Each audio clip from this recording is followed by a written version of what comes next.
గాజువాకలో ministry of youth ఆధ్వర్యంలో సర్దార్ వల్లభాయ్ పటేల్ 150వ జయంతి సందర్భంగా ఐక్యత ర్యాలీని ఎమ్మెల్యే పల్లా బీజేపీ నాయకులు సంయుక్తంగా నిర్వహించారు. సందర్భంగా అందరూ కలిసికట్టుగా ఉండాలని ప్రతిజ్ఞ చేశారు. మన దేశంలో తయారైన వస్తువులను మనం తప్పక వాడాలని కోరారు. అందరికీ నమస్కారం. ఈరోజు మినిస్ట్రీ ఆఫ్ యూత్ అఫైర్స్ ఆధ్వర్యంలో అలాగే మా ఎన్డీఏ పార్ట్నర్స్ అయినటువంటి బీజేపీ వారి సహకారంతో సర్దార్ వల్లభాయ్ పటేల్ 150వ జయంతి సందర్భంగా యూనిటీ మార్చ్ కార్యక్రమం గాజువాక జంక్షన్ లో చేయడం జరిగిందండి.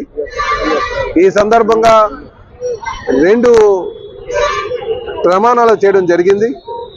ఒకటి, ఈ దేశ సమగ్రతకు యూనిటీగా ఉండడానికి, అంత ఏకంగా ఉండడానికి అందరూ కలిసికట్టుగా ఉండాలి. సర్దార్ వల్లభాయ్ పటేల్ స్ఫూర్తిని మన తరాలకి, భవిష్యత్ తరాలకి అందించాలని ఒక ప్లెడ్జ్ చేశాం. అలాగే ఇంకొకటి, మన భారతదేశంలో తయారయ్యేటువంటి మన కంపెనీస్ తయారు చేసినటువంటి వస్తువులు కూడా మనం వాడేటట్టుగా అందరూ కూడా ప్రమాణం చేయడం జరిగింది. ఇదంతా కూడా ఎవరైతే ఈ దేశం కోసం త్యాగం చేసినటువంటి ఒక ఆలోచన ఉందో ఆ ఆలోచనకు అనుగుణంగా ఈ కార్యక్రమం చేయడం జరిగిందని చెప్పి నేను తెలియజేస్తున్నాం. ఈరోజు మనం ఈ భారతదేశం యొక్క గొప్పతనాన్ని చూస్తున్నామంటే దాని వెనకాల ఎంతో మంది గొప్ప వాళ్ళ యొక్క త్యాగాలు ఉన్నాయి. ముఖ్యంగా సర్దార్ వల్లభాయ్ పటేల్ గారు ఐరన్ మ్యాన్ ఆఫ్ ఇండియా అంటాం.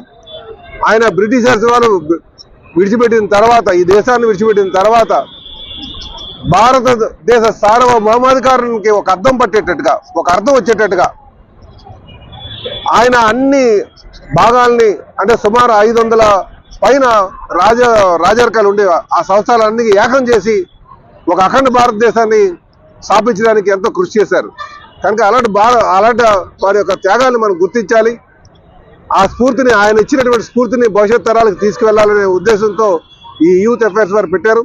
కనుక ఈ కార్యక్రమం పాల్గొనడం మాకు చాలా ఆనందంగా ఉంది. ఎంతోమంది గొప్ప వాళ్ళ కోసం మాట్లాడుకునే ఒక అవకాశం వచ్చింది. కనుక మనం అందరం కూడా ఈ దేశంలో ఉన్నటువంటి ఇబ్బందికరమైనటువంటి వాతావరణం, అది ఇంటర్నల్ సెక్యూరిటీ కావచ్చు, ఎక్స్టర్నల్ సెక్యూరిటీ కావచ్చు, దీని బారిన నుంచి మళ్ళీ ఈ దేశానికి ఎటువంటి విఘాతం కలగకుండా చూసుకోవాల్సిన బాధ్యత మన అందరిపైన ఉంది అన్నది మనం గుర్తు చేస్తుందని కూడా ఈ సందర్భంగా తెలియజేస్తాను. మాకు చాలా ఆనందంగా ఉంది. వారి స్ఫూర్తిని ముందుకు తీసుకెళ్తామని చెప్పి తెలియజేస్తున్నాను.